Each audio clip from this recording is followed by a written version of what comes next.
Hello, myself Subhajit Bhattacharya, Assistant Professor, Department of ECE, and today I will provide a basic idea about artificial intelligence, machine learning, and deep learning. Intelligence is an attribute associated with humans. So, when we try to mimic this intelligence in a machine, we call this artificial intelligence. So, by definition, any method that mimics human behavior is known as artificial intelligence. The machines are programmed using codes, and in coding, we have different methods such as if statement, while loops, for loops, etc. So, using these methods, if we can replicate human behavior, this would be artificial intelligence. But it would not perform very well. This is because this method is an explicit way of programming, which means we are defining each and every possible scenario and what to do if that scenario occurs. If we take an example of a self-driving car, then this would mean that we are defining each and every possibility that could happen on the road while driving. Like if there is a human in front, we have to stop. If there is a water on the road, we have to slow down. And if the green light is on, we should drive.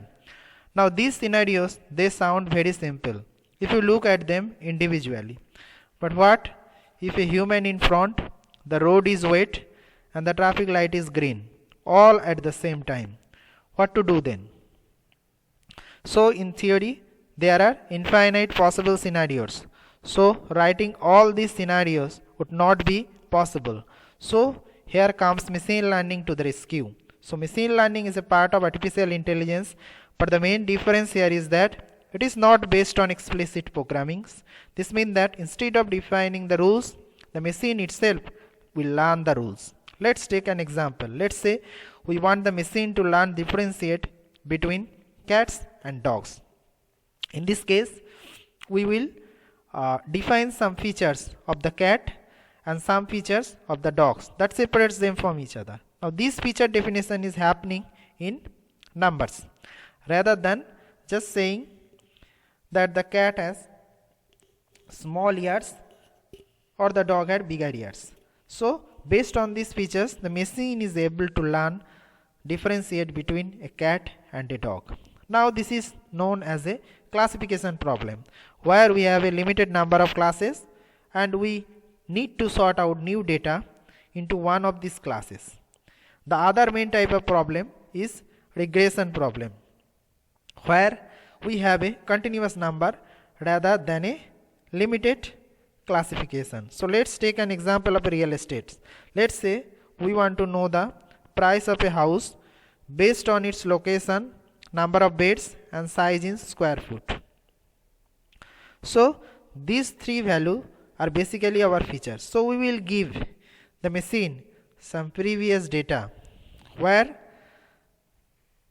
we know the location, the number of beds, size in square feet and the price. So once the machine trains itself, it would be able to give an estimate price of the new house given the location, the number of beds, size in square foot is provided. Note that the price here is a continuous number like 352,000. In this case, a classification problem. The classes of the price would be low, medium or high. So the two major type of machine learning problems are classification and the regression. But even with the machine learning, the process is not fully intelligent, as humans are the ones that are providing the features in order it to learn. So in the case of the cat and the dog classification, we had to define the features of a cat and the features of a dog. So now comes the deep learning to the rescue. Deep learning is a subset of machine learning. The idea of deep learning is inspired by the human brain that consists of billions of neurons. So based on this neuron architecture, we evaluate an artificial neural network, and when this neural network has multiple layers, we call it deep neural network. Hence the term deep learning.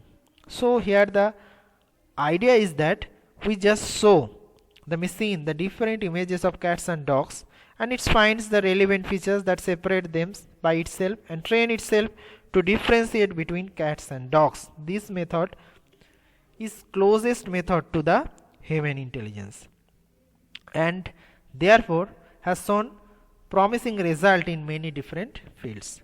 Let's take an example of a self-driving car. For understanding this further, as humans we just see the surroundings from our eyes.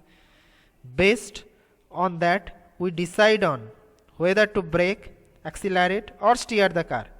Now this we learn over the years by observing, practicing in our head, and in our head we are calculating actual values. The same way we can collect images. In the same way we can collect images from a camera and record the steering angle, acceleration and braking values. Then we can use.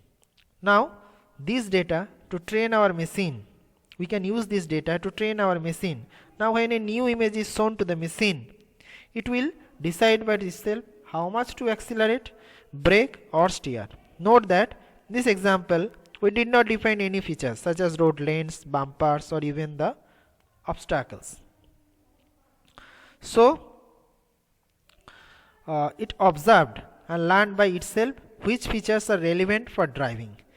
This is how big companies are approaching the self-driving problem. In fact, NVIDIA even started their self-driving AI model and their results were able to drive a car using this method by just training the model with 72 hours of driving data.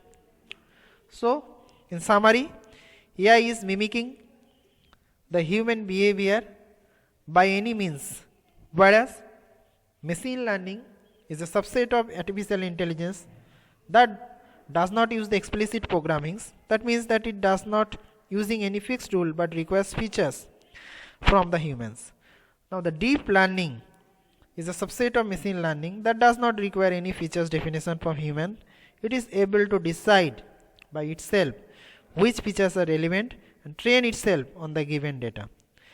Now there are two major type of classification problems. One is machine learning problem. One is classification problem where the result is a limited number of classes, for example cat and dog, and the other one is the regression problem where the result is a continuous number, for example price of a house. So this is the introduction to the AI, artificial intelligence, machine learning and the deep learning. In the upcoming videos we will explore each of these in detail and we will also look at the practical example including their coding. So if you like the video, give it a thumbs up and I will see in the next one. Thank you for watching.